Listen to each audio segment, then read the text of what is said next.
할렐루야. 8월 시작하는 첫 주일 아침입니다. 귀한 예배 함께 하신 여러분 모두를 주님의 이름으로 환영하며 또 축복합니다. 우리 제가 마음을 다 모으고 전심을 다해 하나님께 예배할 수 있기를 바랍니다. 우리 함께 기도하심으로 2020년 8월 2일 주일 예배를 하나님 앞에 드리시겠습니다.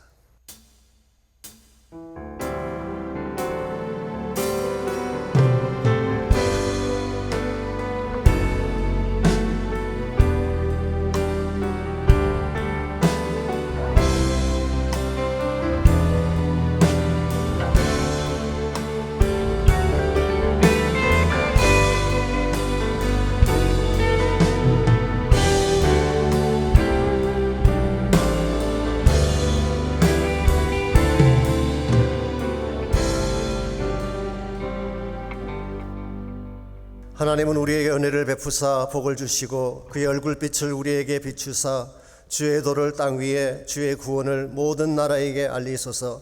하나님이여 민족들이 주를 찬송하게 하시며 모든 민족들이 주를 찬송하게 하소서. 하나님이 우리에게 복을 주시리니 땅의 모든 끝이 하나님을 경외하리로다. 아멘. 이 아침 살아계신 하나님을 전심을 다해 찬양합니다. 우리에게 은혜 베푸시를 원하시고 밝은 빛 주시기를 원하시는 그 하나님께서 예배를 향해 나온 사랑하는 주의 백성 한 분 한 분을 만져주시고 하나님의 크신 은혜와 능력과 권세가 임하는 아름다운 예배 되게 하여 주옵소서. 모든 영광 주께 올려드리오며 예수님의 이름으로 기도하옵나이다.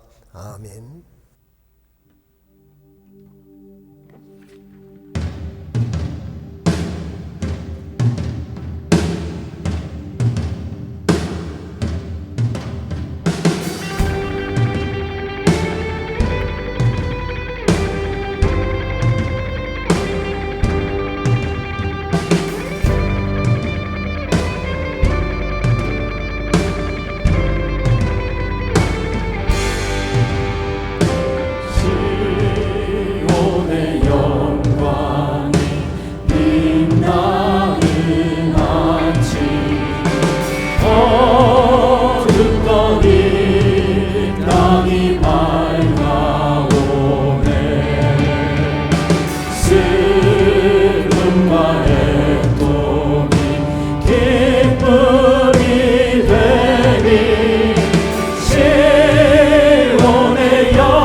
찬양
백성 구하시는 온 땅들아 기뻐하라.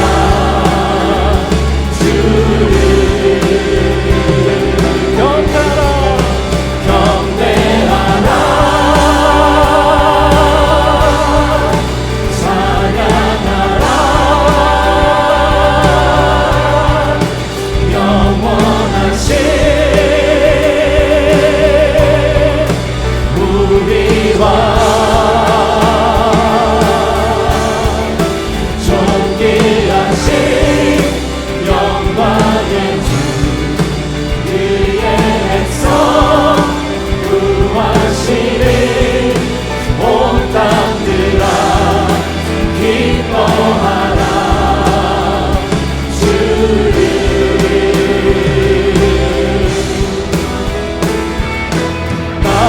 땅들아 바다야 많은 성들아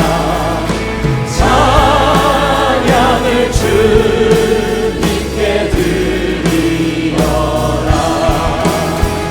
싸움과 죄악이 가득한 땅에 찬송이 하늘에 사무치네. 경배하라. 찬양하라. 영원하신 우리와 존귀하신 영광의 주 그의 백성 구하시는 온 땅들아 기뻐하라.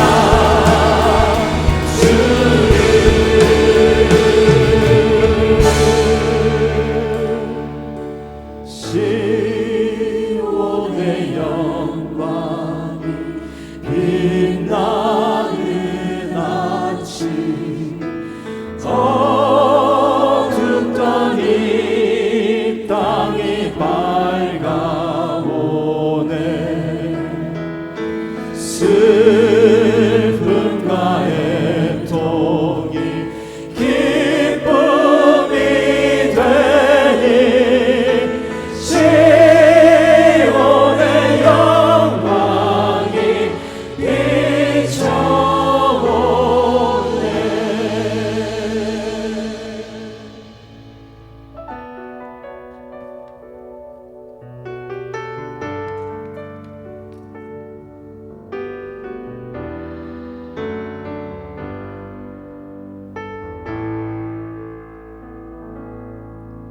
주님 계신 곳에 나가리 찬양 드리며 그 성소에 들어가 주의 얼굴 배우리. 그 얼굴을 배울 때 주님의 은혜 넘치네. 엎드려 고백하네.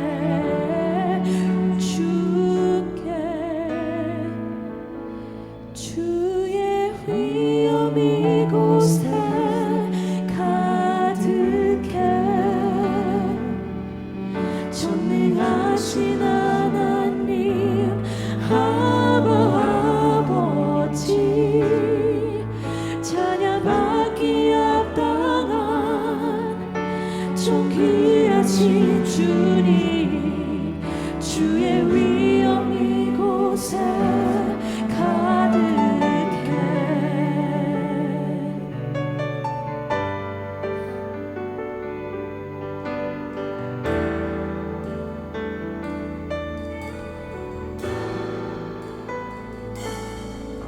주님 계신 곳에 나가리 찬양 드리며 그 성소에 들어가 주의 얼굴 배우리. 그 얼굴을 배울 때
목소리로 주의 위엄 이곳에 가득해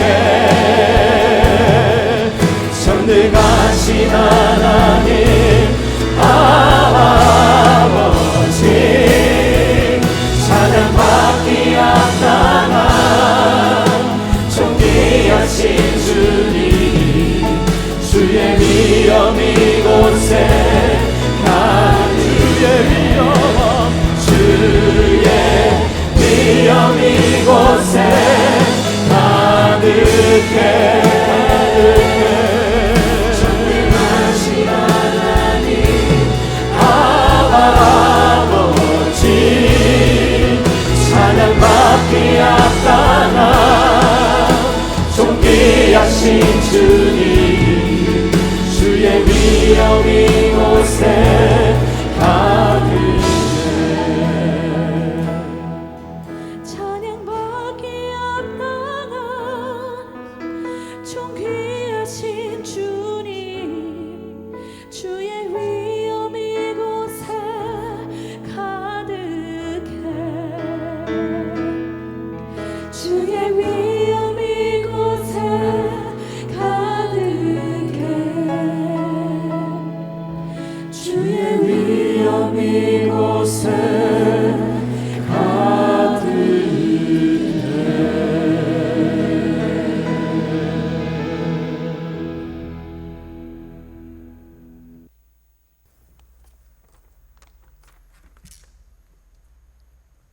사랑과 은혜로서 우리 삶을 주장해 주시는 아버지 하나님, 끝을 내다볼 수 없는 너무나도 불투명한 오늘의 삶 속에서 동행하여 주시며 믿음으로서 평안과 안식을 주시는 주님의 은혜에 감사를 드립니다. 오늘 주님의 날을 맞아 생명의 말씀으로 주님의 사랑과 평안을 얻고자 아버지 앞으로 나아서옵나이다. 생사고락을 주장하시는 아버지 하나님, 이 예배를 성령의 역사심으로 코로나 팬데믹의 어려운 상황 속에서도 진정한 자유함을 얻을 수 있게 하옵시사 더 밝은 내일, 더 희망찬 내일을 우리 모두 다시 시작할 수 있는 믿음의 확신을 주시옵시며 오로지 주님의 사랑 안에서 더욱 강건한 새누리 믿음 공동체가 될 수 있게 아버지께서 역사하여 주시옵소서. 지금 주어진 어두운 이 환경 속에서 더욱 높은 주님의 뜻을 찾을 수 있게 우리의 심령을 깨우쳐 주시옵소서. 아버지 하나님, 우리 새누리 믿음 공동체 팬데믹으로 많은 어려움을 겪고 있사옵나이다. 도와주시옵소서. 그리고 부족함을 채워주시옵소서. 육신의 질병이 영적 질병이 되지 않게 우리 새누리교회 믿음 공동체를 인도하여 주시옵소서. 하루빨리 찬양과 기도와 말씀의 축제가 다시 이 교회를 주님의 사랑으로 가득 채울 수 있게 아버지께서 길을 열어 주시옵소서. 어려운 상황 속에 주님의 교회를 말씀과 기도로 지키시는 박성근 담임 목사님, 강건한 믿음과 헌신의 데디케이션을 아버지께서 더욱 축복하여 주시옵시며 목사님과 함께 모든 성도님 기도로서 이 상황을 이길 수 있게 아버지와 목사님과 목사님의 가정을 강건함으로 지켜주시옵소서. 특별히 몸된 교회의 사역을 지키시며 감당하시는 모든 사역자님, 교회의 리더 집사님들, 그리고 섬기시는 모든 분들의 수고를 아버지께서 축복하여 주시옵소서. 투병중에 많은 성도님들의 빠른 회복을 주님께 간절히 간구드리며 더 밝고 희망찬 새 주일의 아침을 우리에게 준비해 주실 예수님 이름 받들어 간절히 기도를 삼나이다.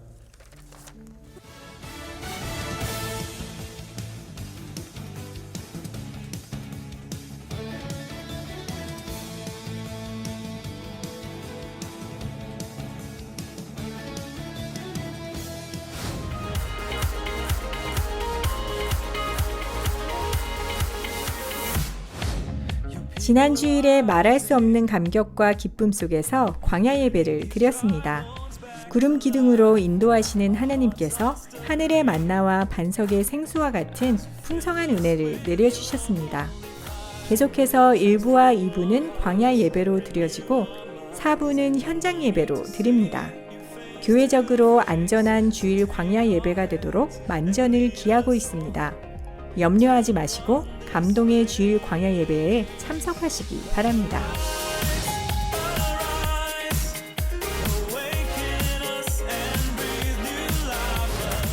2020년 온라인 여름 성경학교가 풍성한 은혜 가운데 진행되고 있습니다. 오늘도 Jesus made a promise와 Resurrection and Promise라는 말씀으로 오전 10시에 시작됩니다. 현장 예배를 드리지 못하는 가운데 진행되는 온라인 여름 성경학교를 위해 많은 중보 기도를 부탁드립니다.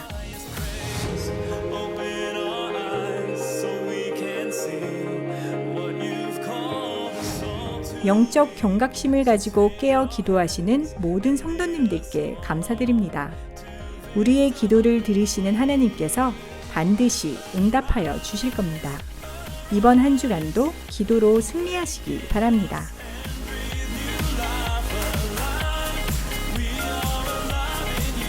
주님 안에서 행복한 한 주 보내시길 바랍니다. 네, 귀한 예배 함께 하신 여러분 모두를 다시 한번 주님의 이름으로 환영합니다. 지난주일 처음으로 저희들이 야훼에서 예배를 드렸습니다. 우리 광야 예배라고 이름을 붙였습니다. 이스라엘 민족이 40년간 광야에서 예배를 드렸던 것처럼 하나님을 직접 만나면서 뵙게 되는 좋은 예배였습니다. 좀 불편한 점도 있었지만 그래도 신선하고 참 좋았다는 그런 피드백이 많았습니다. 자연적 영성이라고 할까요? 부는 바람, 아주 아름다운 햇빛, 또 프레시한 공기. 그래서 조금 불편하긴 하지만 그래도 예배 순전함과 순수성이 있어서 얼마나 좋았는지 모릅니다. 많은 분들이 함께 동참해 주시기를 바라고 예배가 더 아름답게 드려지도록 기도해 주시기 바랍니다. 지난주부터 시작된 VBS 여름 성경학교에서 특별히 기도 많이 해 주시기 바랍니다. 우리 사역자님들하고 교사님들이 팀이 돼서 열심으로 준비를 해서 온라인으로 하는 것이지만 VBS를 잘 진행하고 있습니다. 계속 기대해 주시기를 바랍니다. 코로나 바이러스가 마지막 기승을 부리는 것 같습니다. 좀 확진자 숫자도 늘어나고 우리가 좋지 않은 소식도 들려오긴 하지만 그러나 이제 거의 끝이 와서 일어난 현상이 아닌가라고도 생각을 합니다. 그래서 믿음의 끝 놓지 마시고 여러분 꼭 승리하시고 또 안전 지키시고 건강 잘 유지하실 수 있기를 바랍니다. 이 시간 함께 기도하겠습니다. 드릴 헌금을 위해서 함께 기도합니다. 하나님 감사합니다. 우리를 사랑해 주신 것 감사하옵고 이와 같은 코로나 팬데믹에도 불구하고 우리의 가정과 자녀들과 우리 삶의 터전을 지켜주신 것 감사합니다. 이 아침 주님을 예배하는 중에 우리 마음에 감격된 심령으로 하나님께 소중한 예물을 올립니다. 말씀에 순종해 드리는 11조물을 축복하시고 감사의 제목들과 선교와 구제와 봉사를 위해 바쳐진 모든 헌물을 구별되게 하셔서 하나님 영광에 바르게 쓰임받는 아름다운 예물 되게 하여 주옵소서. 성도들 가정 힘들지 않도록 도와주시고 이 코로나가 끝날 때까지 꼭 믿음으로 승리할 수 있도록 은총을 베풀어 주시옵소서. 감사 올려드리옵고 예수님의 이름으로 기도하옵나이다. 아멘.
고린도후서 7장 5절로 11절까지 말씀입니다. 우리가 마게도냐에 이르렀을 때에도 우리 육체가 편하지 못하였고 사방으로 환난을 당하여 밖으로는 다툼이요 안으로는 두려움이었노라. 그러나 낙심한 자들을 위로하시는 하나님이 디도가 오므로 우리를 위로하셨으니 그가 온 것뿐 아니요 오직 그가 너희에게서 받은 그 위로로 위로하고 너희의 사모함과 애통함과 나를 위하여 열심 있는 것을 우리에게 보고함으로 나를 더욱 기쁘게 하였느니라. 그러므로 내가 편지로 너희를 근심하게 한 것을 후회하였으나 지금은 후회하지 아니함은 그 편지가 너희로 잠시만 근심하게 한 줄을 알미라. 내가 지금 기뻐함은 너희로 근심하게 한 까닭이 아니요 도리어 너희가 근심함으로 회개함에 이른 까닭이라. 너희가 하나님의 뜻대로 근심하게 된 것은 우리에게서 아무 해도 받지 않게 하려 함이라. 하나님의 뜻대로 하는 근심은 후회할 것이 없는 구원에 이르게 하는 회개를 이루는 것이요 세상 근심은 사망을 이루는 것이니라. 보라, 하나님의 뜻대로 하게 된 이 근심이 너희로 얼마나 간절하게 하며 얼마나 변증하게 하며 얼마나 분하게 하며 얼마나 두렵게 하며 얼마나 사모하게 하며 얼마나 열심 있게 하며 얼마나 벌하게 하였는가. 너희가 그 일에 대하여 일체 너희 자신의 깨끗함을 나타내었느니라. 아멘. 일반적으로 근심은 좋지 않은 것으로 알고 있습니다. 성경에도 근심하지 말라는 말씀이 많이 등장하고 있습니다. 베드로전서 5장 7절은 너희 염려를 다 주께 맡기라 그렇게 권고했습니다. 근심을 갖고 사는 것은 우리에게 해가 되기 때문이겠죠. 그렇다고 해서 모든 근심이 다 나쁘기만 한 것일까요? 꼭 그렇진 않습니다. 필요한 근심이 있고 건강한 근심이 있는 것입니다. 예를 들어 한국에서 고3 입시생이 시험을 위해 근심하는 것은 건강한 것입니다. 근데 만일 고3이 되었는데도 근심 다 내려놓고 잠잘 거 다 자고 놀 거 다 놀면서 공부에 대한 고민이 도무지 없다면 이걸 바람직하다고 말할 수 있을까요? 물론 지나친 근심은 좋지 않지만 어느 정도 근심을 해야지 동기부여가 되고 공부의 발전도 이룰 수가 있는 것입니다. 제가 어릴 때 저희 아버지에게 자주 들은 이야기가 넌 어떻게 그렇게 태평하냐 그 말을 많이 들었어요. 내일이 시험인데 저녁에 되어도 놀 거 다 놀고 도무지 고민이 없으니까 아버님이 저를 그렇게 늘 평가하셨어요. 아시는 대로 그래서 제가 입학시험에서 1차에 된 적이 없습니다. 대학도 재수를 했잖아요. 저는 발동이 걸려야지 움직이는 그런 성격인 것 같습니다. 그런데 저의 큰애가 학교 다닐 때 꼭 그랬어요. 아침에 열심히 페이퍼를 쓰고 있길래 우리 집사람이 물었습니다. 페이퍼 마감일이 언젠데 그렇게 열심히 했냐 그랬더니 그날 오후래요. 기가 찰 돌아 아니겠습니까? 물론 나중에는 잘했습니다마는 학생에게는 학생다운 근심이 필요한 것입니다. 그래야지 동기부여가 되고 성적도 올라가는 것입니다. 혹은 부모님들이 자녀를 위해 근심하는 것도 좋은 근심이라고 할 수 있습니다. 자녀 때문에 근심하며 밤잠을 이루지 못하는 부모님들이 많이 계십니다. 이분들의 근심은 선하고 아름다운 것입니다. 지난주에 어떤 분이 이메일로 한자에 대한 그 유래를 풀어서 설명하는 그런 이메일을 보내주셨어요. 어버이 친자라고 있죠. 이 친자가 어떻게 나왔는가 그 유래를 설명해 주셨는데요. 어느 시골 산자락에 어머니와 아들이 살고 있었습니다. 하루는 아들이 볼 일이 있어서 바깥에 나갔다가 해가 저물도록 돌아오지 않는 것입니다. 어머니는 아들이 혹시 잘못되지 않았나 노심초사하다가 동구 밖으로 나아가서 아들을 기다립니다. 그래도 안 보이니까 더 멀리 보기 위해서 나무 위로 올라가서 그 아들이 무사히 돌아오기를 기다리는 어머니의 마음, 이것을 담고 있는 것이 한자로 어버이 친자라고 합니다. 보시면 나무 목자 위에 설립자가 있죠. 그리고 옆에 볼견자가 있습니다. 그래서 나무 위에 올라서서 본다. 그래서 친자가 나온 것입니다. 그래서 여러분 친아버지, 친어머니, 친척할 때 친자가 다 그런 것입니다. 이 자녀를 사랑하기 때문에 하는 근심, 이것은 귀하고 아름다운 것입니다. 무엇보다도 하나님 나라를 위한 근심은 너무나 소중한 것입니다. 하나님 나라 때문에 복음 때문에 밤잠을 자지 못한다거나 그것 때문에 금식하며 지내는 분들이 있죠. 이분들의 근심은 너무나 소중한 것입니다. 이 존 낙스라는 분이 있습니다. 스코틀랜드를 깨웠던 개혁자죠. 이분은 항상 한밤중에 일어나서 모든 사람들이 잠든 한밤중에 일어나서 하나님 앞에 이렇게 부르짖었습니다. 주여 스코틀랜드를 나에게 주십시오. 그렇지 아니하면 죽음을 나에게 주십시오. 이와 같이 간절한 마음으로 기도를 했기 때문에 당시 영국 여왕이었던 퀸 메리가 스코틀랜드의 모든 군사보다도 존 낙스 한 명의 기도가 더 무섭다는 말을 한 적이 있습니다.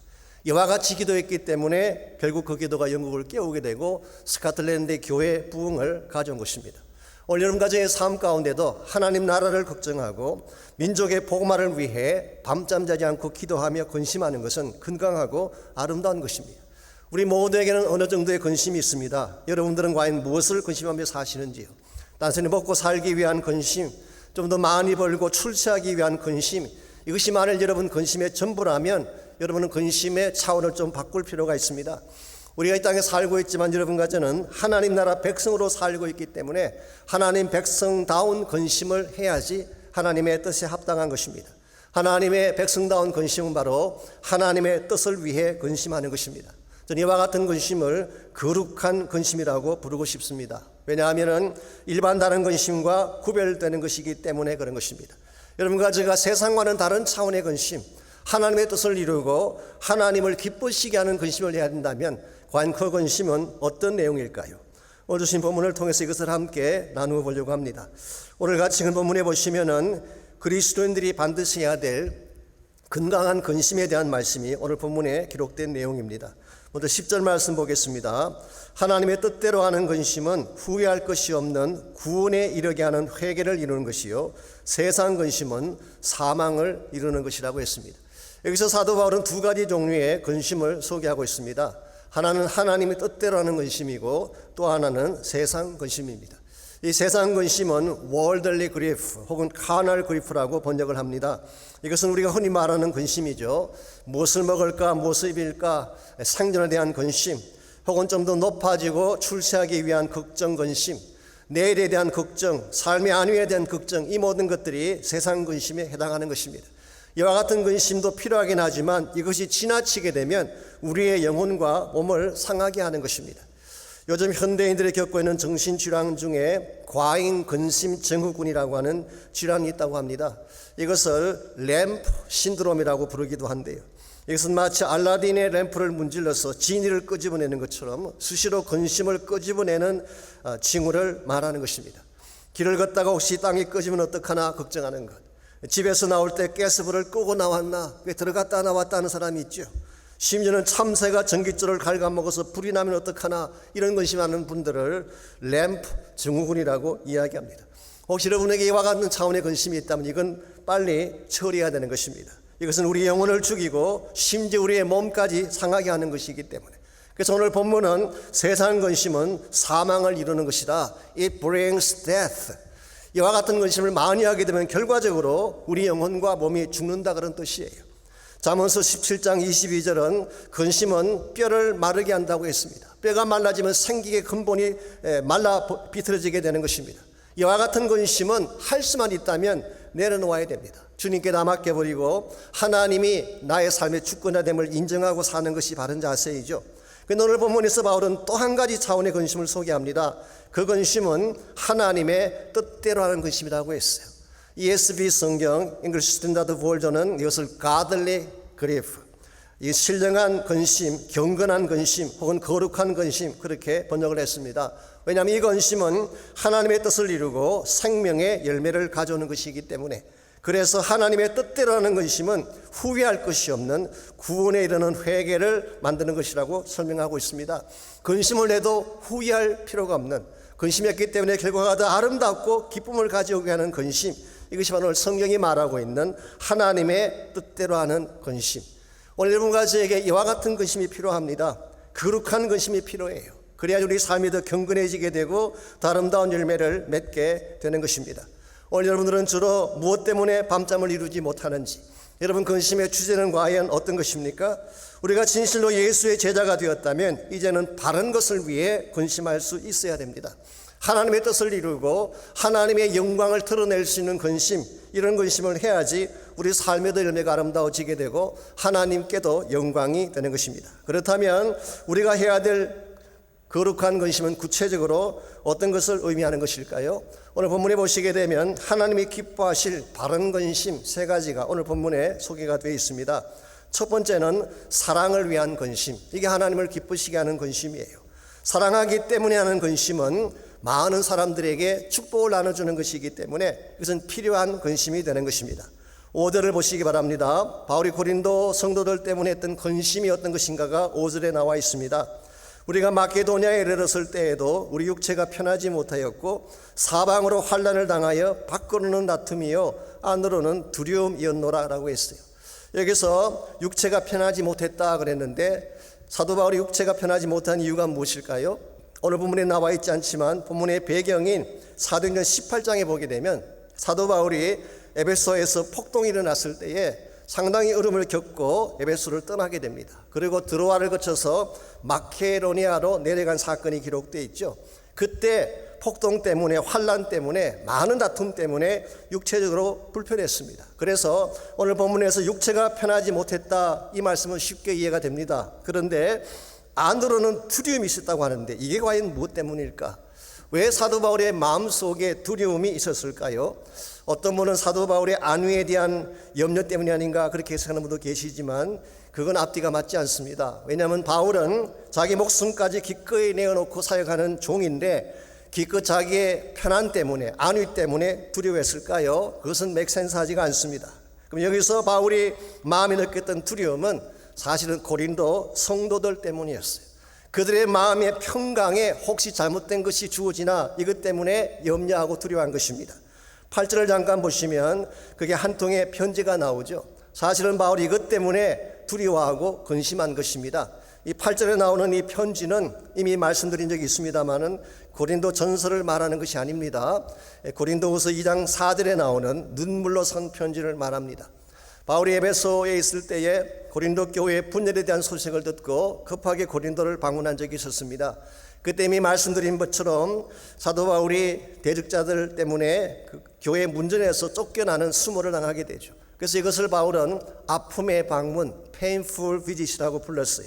이 방문을 하고 난 후에 바울은 디도 편에 한 통의 편지를 보냅니다. 이 편지를 쓸 때에 눈물로 썼기 때문에 눈물의 편지다 그렇게 말하기도 하고 비통한 마음을 담아서 아마 분열을 책망하며 바울의 아픈 마음을 담아 적은 편지이기 때문에 어떤 사람들은 준엄한 편지다 그렇게 부르기도 하고 심지어는 근심의 편지다 그렇게 부르기도 합니다. 사도 바울이 비록 마음이 아팠기 때문에 편지를 보내긴 했지만 이 편지를 보내고 나서 바울의 마음이 편했을까요? 편하지가 못했습니다. 혹시 편지를 받고 한 사람이라도 상처받은 성도가 있으면 어떡하나?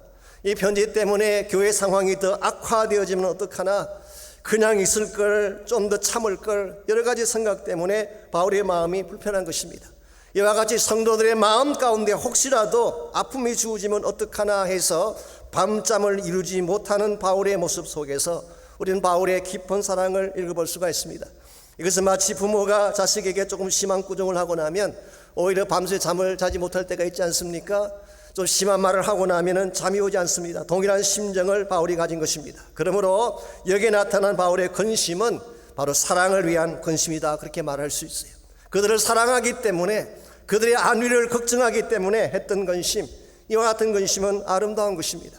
나를 위한 근심이 아니라 그들의 안위와 축복을 위한 근심이기 때문에 이와 같은 근심은 언제나 아름다운 열매를 남기게 되어 있습니다. 6절과 7절을 계속 보시기 바랍니다. 이와 같은 사랑의 근심이 어떤 열매를 남기게 되었는지 먼저 6절을 보시면 그러나 낙심한 자들을 위로하시는 하나님이 디도가 오므로 우리를 위로하였으니 그랬어요. 사실 바울이 편지를 보내고 났어요. 디도를 굉장히 기다렸습니다. 어디를 가든지 디도만 기다렸어요. 왜냐하면 이 디도 편의 편지를 보냈는데 편지를 받은 그 사람들의 반응을 전달할 수 있는 사람이 디도 아닙니까? 그래서 디도를 참 많이 기다렸어요. 그랬는데 마침내 디도가 마케도냐로 온 것입니다. 그리고 물어보았더니 디도가 가져온 소식은 굿뉴스였어요. 이 고린도 성도들 가운데 상당 숫자가 maybe majority가 다 회개하고 하나님께로 돌아왔다는 소식을 전합니다. 그 내용이 7절에 기록되어 있습니다.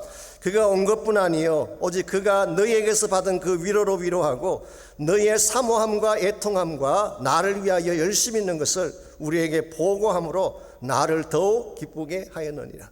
여기 사모함이라고 하는 것은 바울에 대한 애정을 말하죠. 애통함이라고 하는 것은 그들의 잘못에 대한 뉘우침을 말합니다. 나를 위한 열심이라고 하는 것은 바울의 복음 사역을 돕고 싶은 열정을 말하는 것입니다. 쉽게 표현하면 고린도 성도들 가운데 대다수가 다시 바울에게로 돌아온 것입니다. 사도 바울의 눈물과 사랑이 통한 것입니다. 이와 같은 소식을 듣고 나서 너무나 감사한 나머지 바울이 또 한 통의 편지를 고린도에 보내게 되죠. 그 편지가 지금 우리가 읽고 있는 고린도 후서가 된 것입니다. 그래서 고린도 후서를 우리가 thankful letter, 감사의 편지라고 별명을 붙이는 이유가 여기 있습니다. 사랑하는 여러분, 사랑을 위한 근심은 사람을 변화시키는 힘이 있어요. 홍멀리 떠나갔다고 할지라도 다시 돌아오게 만드는 파워가 사랑에 있는 것입니다. 이런 의미에서 우리에게도 사랑의 근심이 필요합니다. 누군가를 더 사랑하기 위한 근심, 더 축복하고 더 위로하고 더 세워주기 위한 근심이 있을 때에 여러분 주변에는 많은 사람들이 축복을 받게 되고 우리 삶의 열매가 아름다워지게 되는 것입니다. 아실지 모르지만 19세기 말에부터 20세기 초반까지 미국의 부흥을 주도했던 분 중에 R.A. 톨이라고 하는 아주 유명한 목사님이 계셨습니다. 루벤 알처 톨이가 본명이죠. 근데 이분은 원래 하나님도 믿지 않고 성경에도 관심도 없었던 사람입니다. 어릴 때부터 신앙이 좋은 어머님이 돼서 성장을 했는데요. 어머니가 믿는 하나님을 항상 리젝트하고 거부했어요. 그러나 이 어머니는 매일 밤마다 아들을 위해 기도한 것입니다. 때로는 눈물로 호소하면서 아들을 설득했지만 아들은 더 반항적으로 되어들기만 했습니다. 그러던 어느 날 아들이 드디어 이렇게 말을 했습니다. 솔직히 어머니의 신앙에 질렸습니다. I'm sick and tired of your faith. 어머니의 그 신앙에 나는 솔직히 질렸습니다. 더 이상 어머니의 기도 소리가 들리지 않는 곳으로 떠나겠습니다. 그리고 집을 나가버렸어요. 실제로 보란 듯이 죄를 짓고 방탕한 생활에 빠져서 어머니 가슴에 대못을 박았어요. 여러분, 이런 자녀가 꼭 있습니다. 저게 진짜 자식인가 싶을 정도로 반항하며 되어드는 자식이 있죠. 그때 여러분이 당황하거나 포기하면 안 됩니다. 이 어머니는 이와 같은 상황에도 불구하고 포기하지 않고 아들을 위해 매일 눈물로 기도했어요. 그녀의 통곡 소리가 동구 바깥까지 들릴 정도였다고 전하고 있습니다. 이와 같이 기도를 한 결과 드디어 어느 날 그 아들이 예수님께로 돌아온 것입니다. 이 아들이 예수님께로 돌아오면서 했던 첫 말이 무엇인지 아십니까? 어디를 가건 무엇을 하건 어머니의 기도가 들리지 않는 곳은 없었습니다. 심지어 제가 마지막 숨을 끊으려고 권총을 손에 든 그 순간에도 통곡하시는 어머니의 기도 소리 때문에 방아쇠를 당길 수 없었다는 고백을 했어요. 여러분, 이것이 눈물의 위력입니다. 사랑으로 울며 기도할 때 이 사랑 앞에 깨어지지 아니할 사람은 없는 것입니다. 그 결과 R.A. 톨이는 나중에 예일 대학을 졸업하고 예일 대학원에서 신학을 공부한 후에 시카고의 D.L. 무디와 함께 시카고 부흥 운동의 주역자가 됐습니다. 나중에 무디 바이블 인스티튜트의 총장을 역임하게 되죠. 이 무디 바이블 인스티튜트가 원래 그 본 이름이 바이블 인스티튜트 오브 시카고 에반젤라이제이션 소사이어티, 이 준말입니다. 이분이 시카고의 바이블 인스티튜트를 세우고 총장을 역임한 후에 LA 지역으로 와서 바이블 인스티튜트 오브 로스앤젤레스를 세웠어요. 이것이 오늘날의 바이올라 대학이 된 것입니다. 바이올라가 바이블 인스티튜트 오브 LA의 준말이죠. 영국과 호주, 인도, 차이나, 일본까지 다니면서 엄청난 부흥운동을 일으켰어요. 심지어 한국의 부흥운동에도 이분의 영향이 굉장히 컸다고 평가하고 있습니다. 성령운동의 기초를 닦은 사람을 R.A. 톨이라고 일반적으로 이야기하고 있습니다. 그분의 아들마저도 나중에 중국 선교사가 되고요. 6.25 전쟁이 터진 이후에 대전으로 와서 고아와 장애인들을 섬기는 사역을 했어요.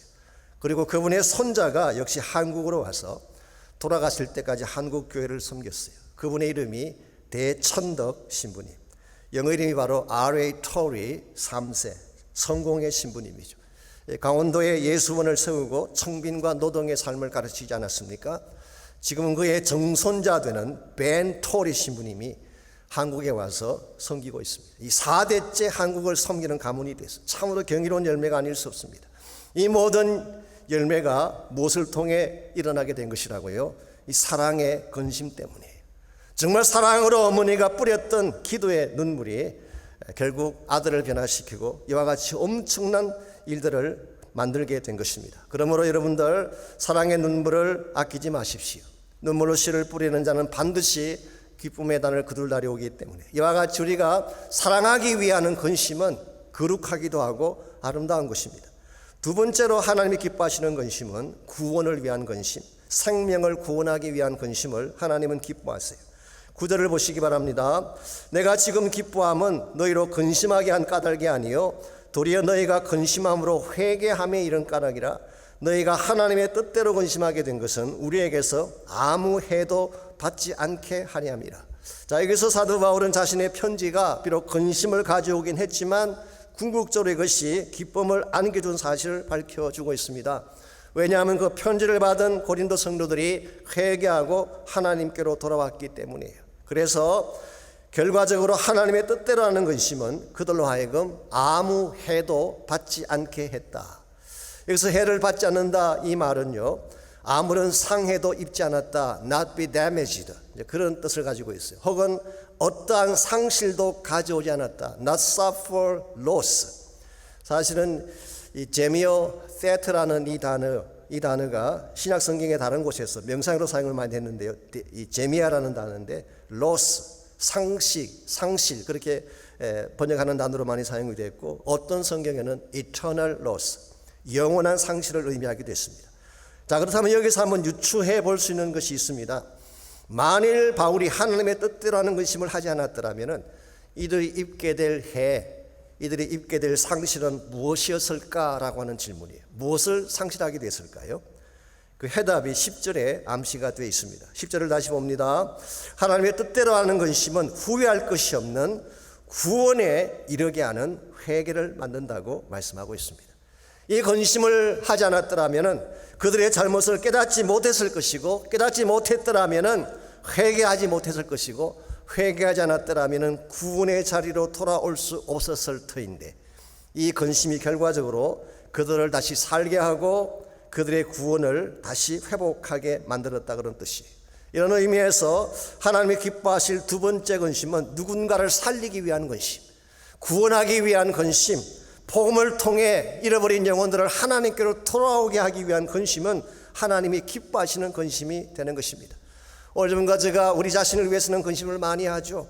우리의 평안과 안위를 위해서는 근심을 많이 하지만 정말 잃어버린 영혼을 위해 밤잠을 자지 않고 눈물을 흘렸던 적이 있는지, 우리 민족의 구원을 앞에 놓고 하나님 나라의 회복을 위해 눈물을 쏟으며 기도한 적이 얼마나 많았는지, 우리의 마음속에 하나님 나라를 위한 근심이 별로 없어요.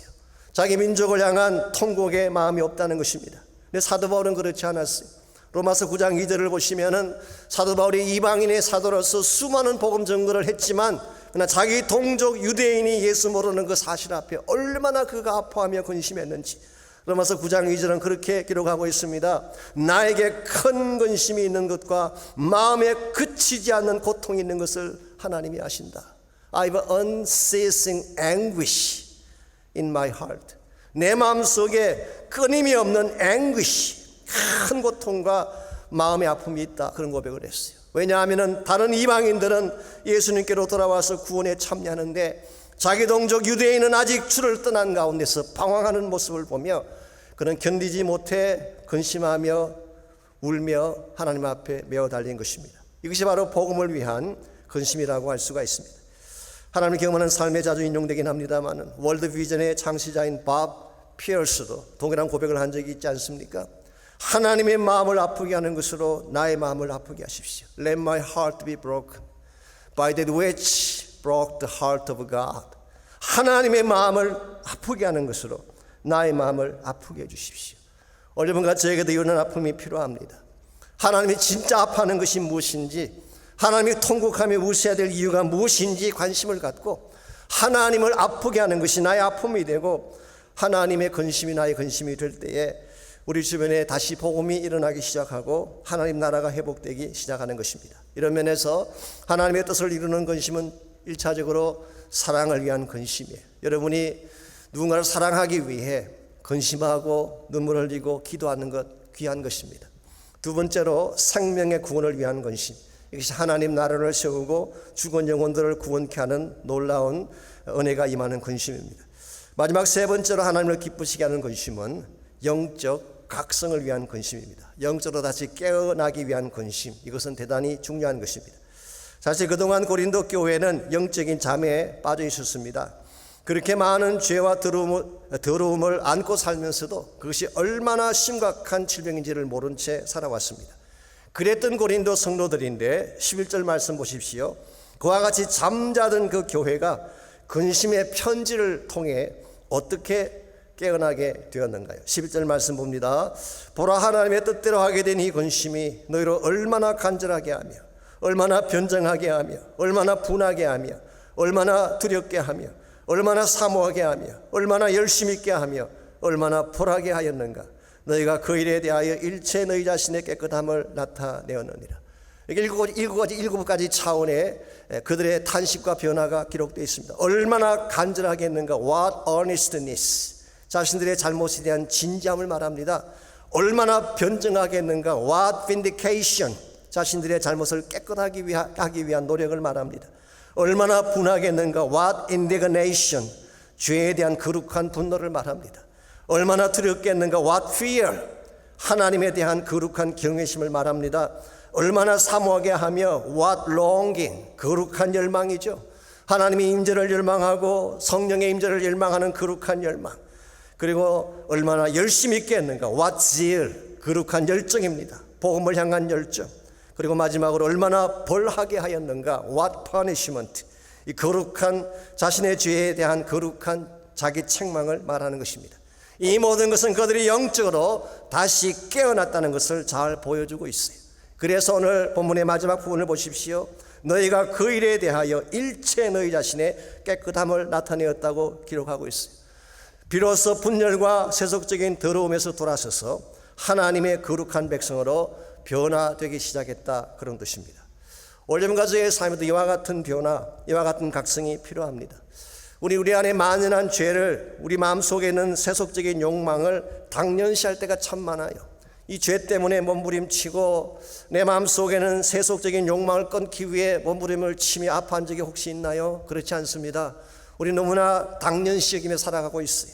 오늘 현대교회가 영적 불감증에 걸렸다는 말을 많이 듣고 있습니다.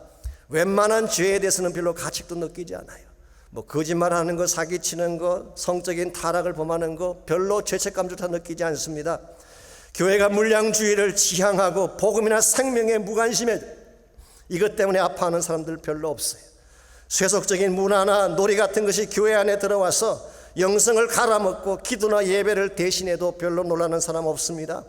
사무엘은 기도를 멈추는 죄를 짓지 말게 해달라고 간구했는데 수개월째 기도를 멈추어도 아무 마음에 가책이 없는 사람들이 많이 있어요.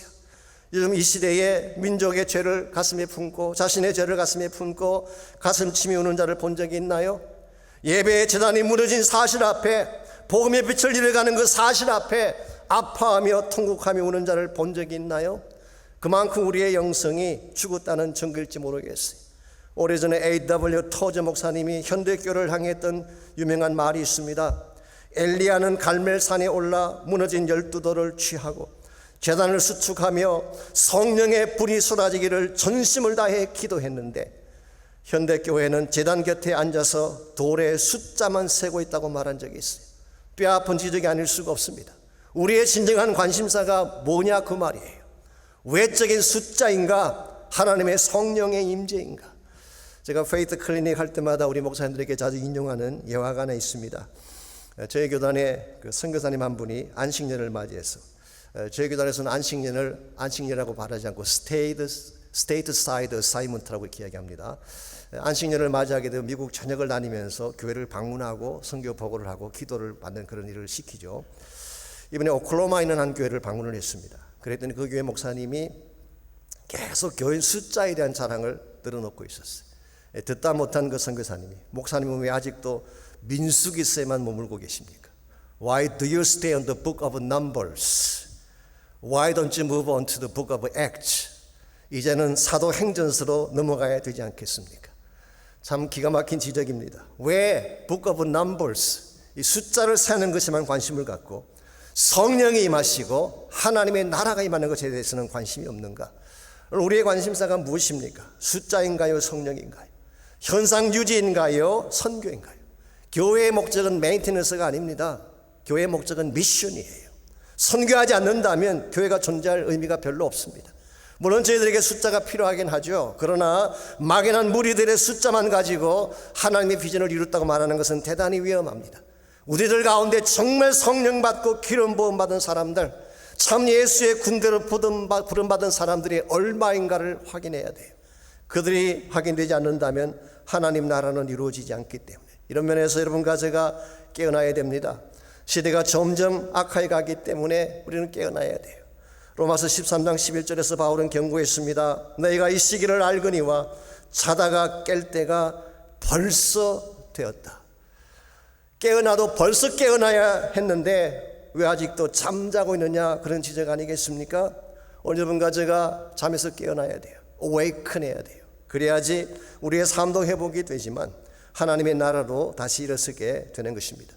오늘 여러분 무엇을 위해 근심하며 삶을 사시는지요?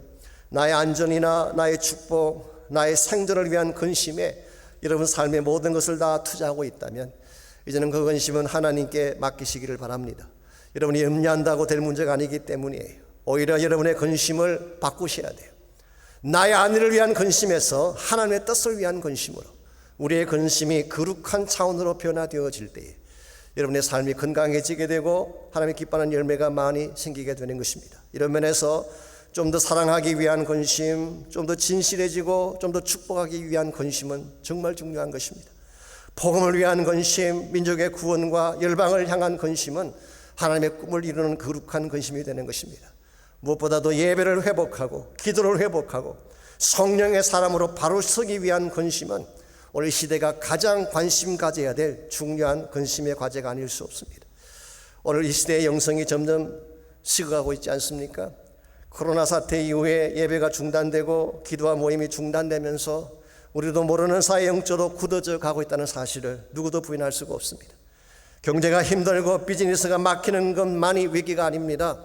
예배가 스탑되어지고 기도가 멈추어지게 되고 영적 침체 현상이 왔다고 하는 것은 더 무슨 위기일 가능성이 많아요. 그러니까 지난주에 통계를 봤더니 지난 5개월 동안의 가정폭력이 급증했다고 합니다. 알코올 중독자의 숫자가 급증했다고 합니다. 자살자 상담 숫자가 600% 높아졌다는 보고가 있어요. 정말 우리가 어디에 관심을 둬야 될지를 확인하게 만드는 대목이 아닐 수가 없습니다. 이와 같은 모든 문제들, 이와 같은 모든 케이오스를 다시 정돈할 수 있는 유일한 한 가지 방법은 다시 하나님께로 돌아가는 것입니다.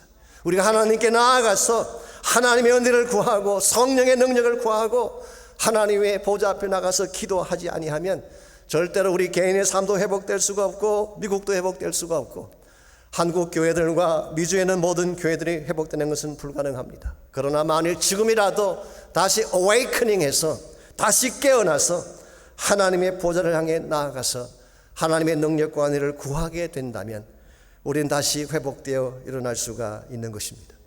여러분, 나비가 어떻게 하늘을 나는지 아십니까? 나비 아시죠? 물론 날개로 나르지요. 근데 그 날개가 날개의 역할을 하려면 에너지가 필요합니다.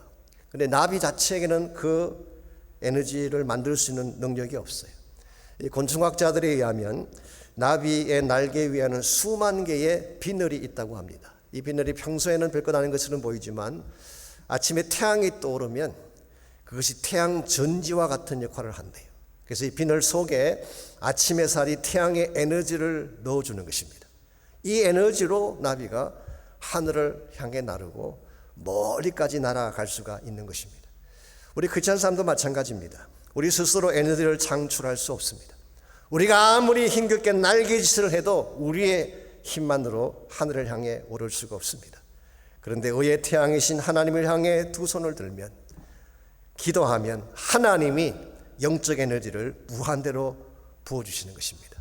그 힘을 받으면 우리는 고난의 바람을 이기고 높은 창공으로 나를 수가 있는 것입니다. 그러므로 사랑하는 성도 여러분, 혼자 힘으로 힘겹게 날개짓 하지 마십시오.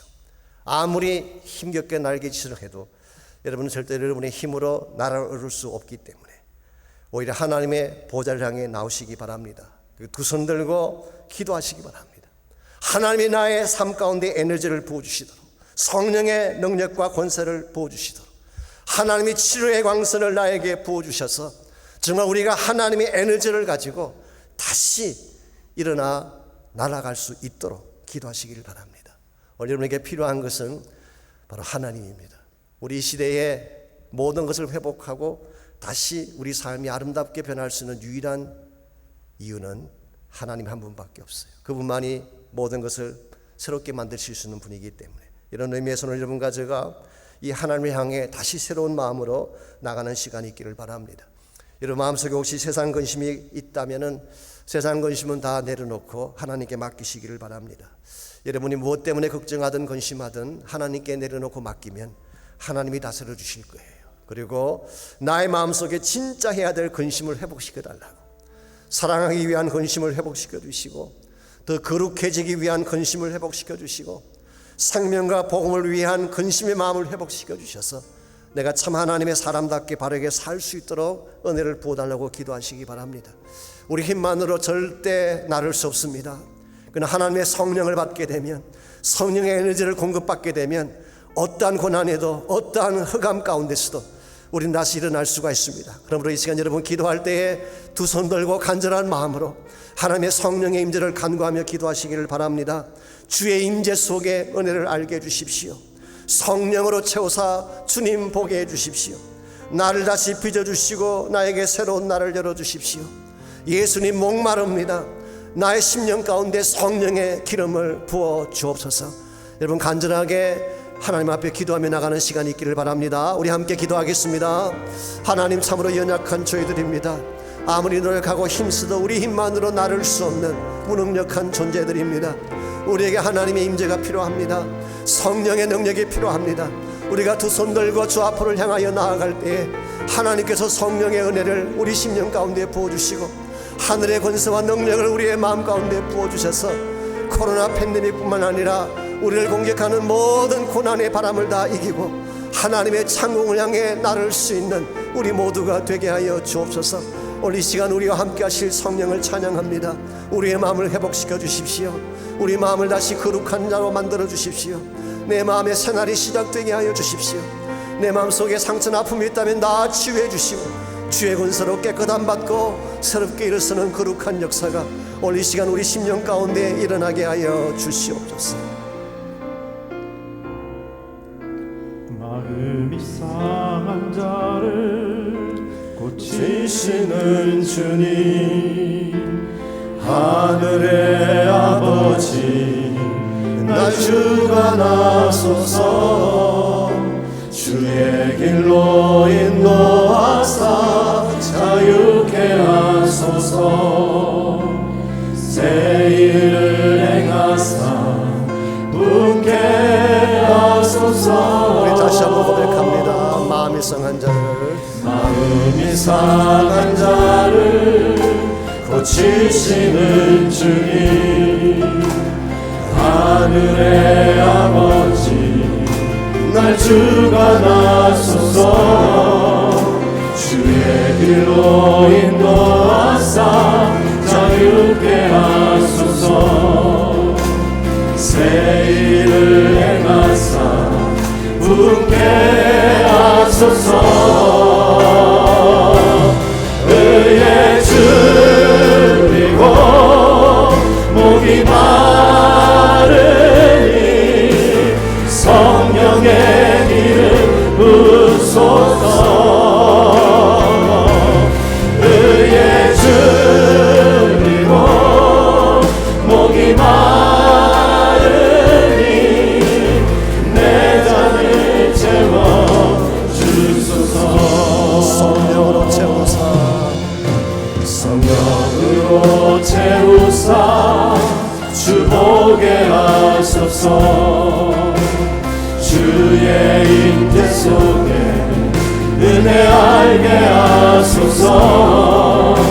주 뜻대로 살아가리 세상 끝날까지. 나를 믿으시고 새날 열어주소서. 의에 줄이고 목이 마르니 성령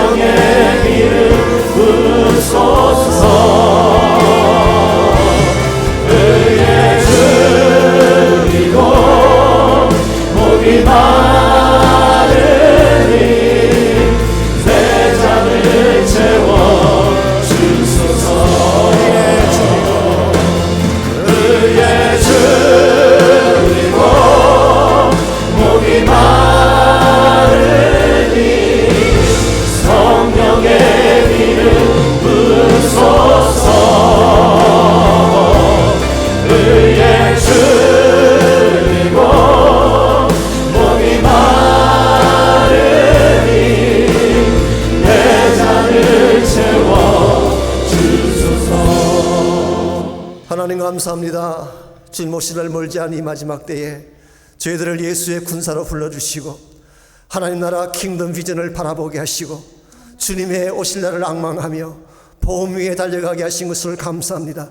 더 이상 세상 근심에 쫓겨다니는 우리가 되지 않게 하시고 거룩한 근심, 사랑하기 위한 근심, 바로 서기 위한 근심, 하나님을 찬양하며 복음을 선포하기 위한 근심이 우리 심령 가운데 새겨지게 하셔서 주님 오시는 그날까지 바른 목적을 위해, 바른 타스크를 위해 달려갈 수 있는 하나님 나라 백성들 다 되게 하여 주시옵소서. 이제는 우리 구주 예수 그리스도의 은혜와 하나님 아버지의 무한하신 사랑과 성령님의 충만한 능력의 임재하심이 이 시간 주님을 찬양하고 예배하고 돌아가는 모든 사랑하는 주의 백성 한 분 한 분에게 그들의 가정과 삶의 터전과 자녀들과 자손들을 위해 무엇보다 주님께서 피로 값주고 사시니 거룩한 몸된 제단 위에 이제로부터 항상 함께 해주시기를 다시 오실 우리 주님 예수님의 이름으로 간절히 축원하옵나이다. 아멘.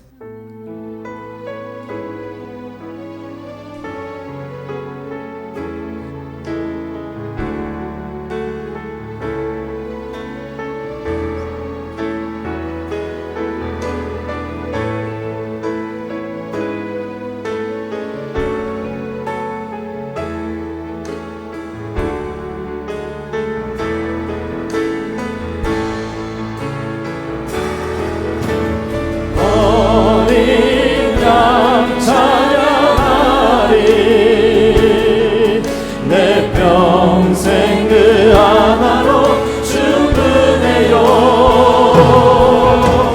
어린 양 찬양하리. 내가 주의 임재 안에서 어린 양 찬양하리. 내 평생 그 하나로 충분해요. 어린 양 찬양하리. 내가 주의 임재